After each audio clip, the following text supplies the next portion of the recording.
They mean to you? Get off my face.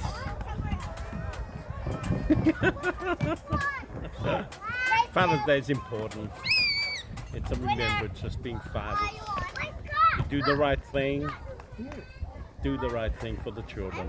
Children are inspired by looking up at fathers and mothers, of course. And we're privileged that we have a heavenly Father that we look up upon.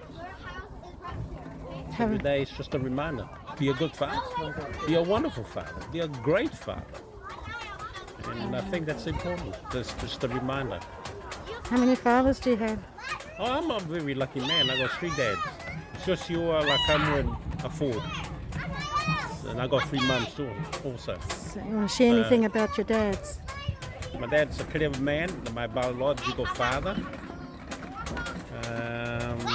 He taught me quite a lot of things. Inspired me about machineries, you can fix things. And that's where I learned how to, tinker around with machineries, and I fell in love with it. And my father was a homestay dad, because mum was working. And of course, my secondary father, Lakamu, is just another wonderful father in his own rights.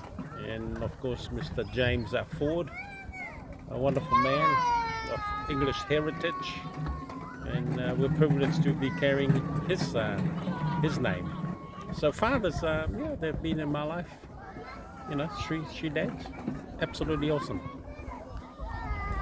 And learning from fathers are the qualities of life that we must adopt, embrace, and keep improving as fathers. And fathers, we've got a lot of secrets within us. We've got to be, utilizing it, not to be wasted.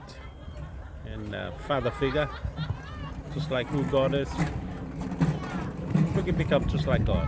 Not God, but similar sort of mentality, attitude, focus, determination, and to achieve greater things in life, to leave when we leave this earth. It's what fathers are supposed to do, leave an inheritance for the children. So Father's Day. Thank you. Awesome. Thank you for Happy sharing Father's that. Day for everybody. Right. Thank you for sharing that. Thank you. You're welcome. Now Right. you can get off my face. All right, we're out here Thank you today. very much. We're out in Point Chev, enjoying the day with Harry and his grandchildren, and my father's with his 2 sons, Samson and Noah. So all the grandchildren are here in this beautiful park here today at Point Chev. So I hope you're all enjoying your Father's Day today, just like we are out here at Point Chev. Thank you.